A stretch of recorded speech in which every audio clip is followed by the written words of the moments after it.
Now, let's focus on the February auto sales data. The sector has delivered a strong performance. We've seen double-digit growth across sectors. Kumar, Rakesh, India Auto and IT Analyst at BNP Paribas, is now joining in. Thank you very much for joining in. Let's begin with, top-down, big picture. Your reading of the February auto sales numbers and what are the trends that stood out for you? Good morning, Rima, and thank you for having me on the show. So these are very reassuring numbers that we are seeing, not just on the wholesale side, but the retail numbers on the registration side as well. We are seeing about 25% sort of a growth, both for two-wheelers and passenger vehicle industry.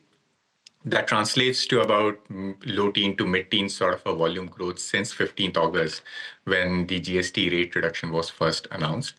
And that ties in well with the price elasticity, which we were expecting for the industry to demonstrate.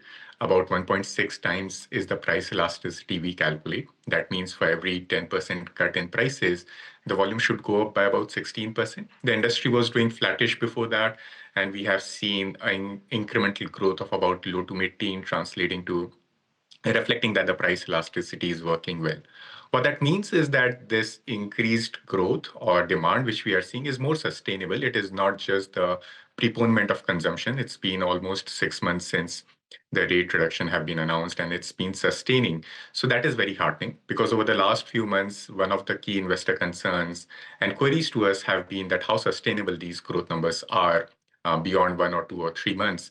And we are seeing that these numbers are sustaining, and not just in the two-wheeler passenger vehicle, but in the entire spectrum of the automobile industry, be it commercial vehicles, tractors, light commercial vehicles. Across the segments, we are seeing the buoyancy in demand translating from the lower rate reduction. So this bodes well from a near to medium term as well, because we think these growth, if it is sustainable, it has created a buoyancy in demand.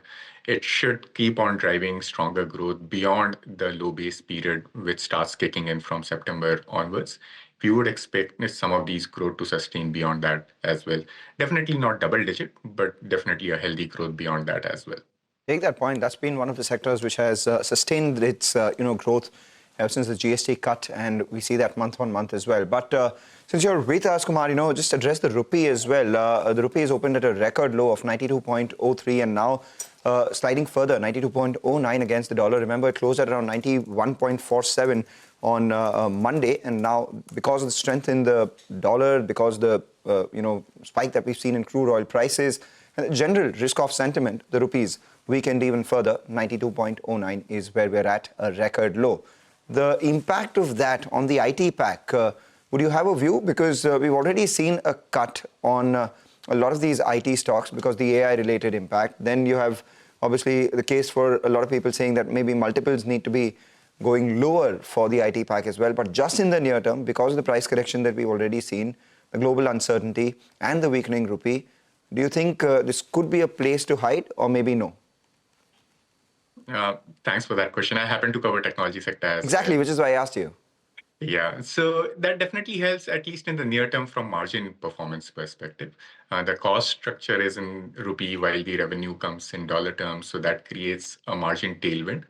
However, we have to keep in mind that there are some structural cost headwinds as well.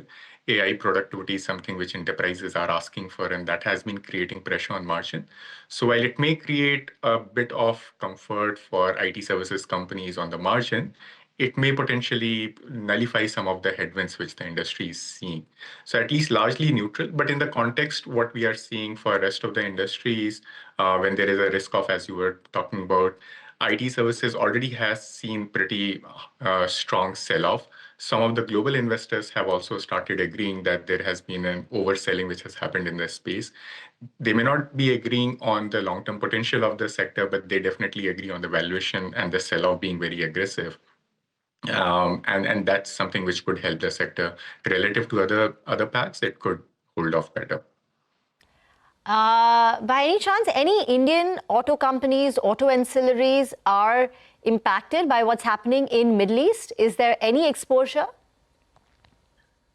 There is some of the export does go to Middle East. Middle East is one of the large export market for Indian auto companies, both two-wheeler and passenger vehicle as industry as well. So that's one level of implication which could be there. If the export to those markets starts taking a hit, it's fair to expect that demand in those markets can take some bit of hit. At least the sentiment may be lower. There is a second element of commodity prices as well. And that's something investors have been getting worried about over the last 2 quarters. We already estimate that by December quarter, there was a cost increase of about 90 to 100 basis points for auto companies. Since January, we have seen further increase in steel prices, so that creates an additional headwind. Although with the buoyancy in demand, the ability to pass on these cost increases is higher. So we wouldn't be structurally worried about these commodity prices, but at least near term, that becomes an additional worry. And then you have the ability to arrange the shipping for these international markets.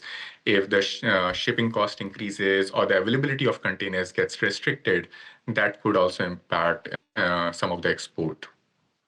Will you be able to quantify which companies have how much exposure to Middle East? We wouldn't be able to quantify that. Okay. And this risk of inflation hurting the margins, you said that buoyant demand should be able to mitigate the impact of rising costs. Companies will be able to pass that on. But so there is no risk of EPS downgrades on the back of the increase in commodity costs, according to you? There would be a timing effect. So the cost increase is happening now, but the price increase these companies can take can only be gradual. So we would expect a quarter or two in which they can potentially disappoint, may not necessarily, but there is a risk of that. But eventually over 2-3 quarters, they would be in a position to pass on most of it. There is operating leverage as well benefiting these companies. When we are talking about 20-30% sort of a volume growth, it also helps on the operating leverage side. So there are enough tailwinds in terms of buoyancy of demand and operating leverage that should largely result into earnings not seeing a hit from a full year perspective. Right. Just one final question before we let you go. If you had to bet a lot of your money on one stock right now in the auto space, which one would that be? So our top pick is Maruti Suzuki in the sector, both because of valuation comfort, model launch cycle, and the expectation from the company being relatively lower. All of that put together, we find Maruti Suzuki to be pretty well placed. We also like Mahindra and Mahindra, and we think that they have a very strong execution over the last 4-5 years. And that is something which we expect them to continue to deliver in the coming years. Is the two-wheeler run done, according to you? Sorry? The two-wheeler run that we saw on a lot of these names, do you think that's done? The growth is sustaining pretty strong, but we are concerned a bit on valuation, a bit on ABS implementation. That's a binary event, which we don't see earnings or valuation pricing that in. So we are sitting on the sideline. But within that, we like Eicher Motors the most. It doesn't have any impact from the ABS implementation risk. And there is a tailwind which the company has not started enjoying, where their addressable market has expanded by expanding their portfolio of products. And this GST rate reduction has significantly improved that buoyancy in demand for them as well. So within two-wheelers, if you have to pick one, it would be Eicher Motors. All right. Thank you. Thank you very much for joining in. By the way,